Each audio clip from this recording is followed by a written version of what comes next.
আসসালামু আলাইকুম প্রিয় বন্ধুগণ, আপনারা নিশ্চয়ই জানেন যে ইরান এবং ইসরায়েলের মধ্যে ভয়াবহ যুদ্ধ চলছে এবং সেই যুদ্ধকালীন সময়ে কিছু অভূতপূর্ব খবরে আমরা বেশ শঙ্কিত হই, আবার বাস্তবতা হিসাবে মেনেও নেই। আর এটি তৃতীয় বিশ্বের অনেক দেশে ঘটে থাকে। সিরিয়া, ইন্দোনেশিয়া সহ অনেক দেশেই এই ধরনের খবরের উৎস পাওয়া গেছে।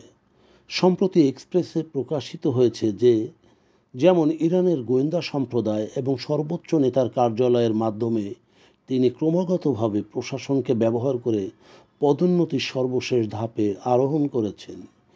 তিনি ফার্সি ভাষার টিভি চ্যানেল ইরান ইন্টারন্যাশনালের মতে রাশিয়ায় আশ্রয় নিশ্চিত করার জন্য শাসক গোষ্ঠী ক্রেমলিন তথা রাশিয়ার কর্মকর্তাদের সাথে আলোচনা করছেন।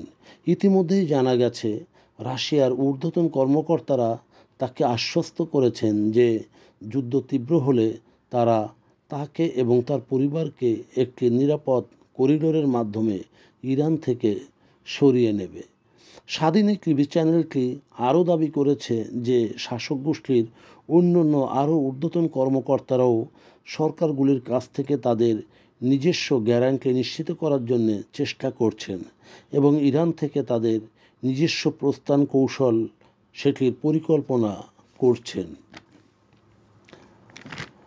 অদ্ভুত শোনালেও সত্য যে ইসরায়েলের প্রধানমন্ত্রী নেতানিয়াহু ইতিমধ্যেই ইঙ্গিত দিয়েছেন যে ইরানের অনেক রাজনৈতিক নেতৃত্ব ডুবন্ত জাহাজ থেকে বেরিয়ে আসার চেষ্টা করছেন। তাহলে এত শক্ত কথাবার্তার উৎস কোথায়? তাহলে ইরানের বিরোধী দলীয় কর্মকর্তাদের সাথে ইসরায়েলের কোনো আঁতাত আছে কি? দেখুন কিভাবে উপবিষ্ট সংবাদ বা প্রচারকর্মীর উপর বোমা হামলা করছে ইসরায়েল। সামরিক সকল ঊর্ধ্বতন কর্মকর্তাদের লক্ষ্য করে হুবহু টার্গেট করে আক্রমণ করছে শুধু ইসরায়েল থেকে। এটি কিভাবে সম্ভব? বিস্ময়করভাবে ইসরায়েল তার উন্নত প্রযুক্তি সকল সমরাস্ত্রে ইরানে আক্রমণ অব্যাহত রেখেছে। তেহরানের উপর পূর্ণ আকাশে তাদের আধিপত্য রয়েছে, যেটি বলেছেন ইসরায়েলের প্রধানমন্ত্রী। এদিকে ইরানি কর্মকর্তারা এই আক্রমণকে যুদ্ধ ঘোষণা করেছে।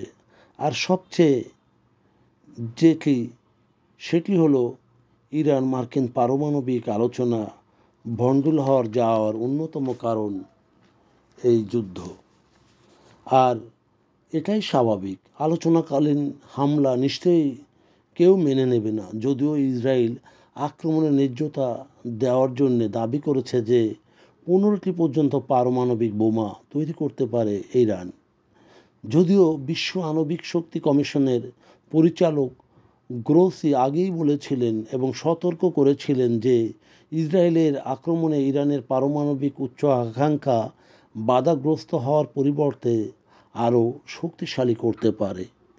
প্রিয় বন্ধুগণ, যদি আমাদের এই তথ্য গল্প আপনার ভালো লাগে তাহলে লাইক এবং শেয়ার দিন এবং আজ আমাদের সঙ্গে থাকার জন্যে ধন্যবাদ। আমাদের ফলো দিন এবং সাবস্ক্রাইব করুন।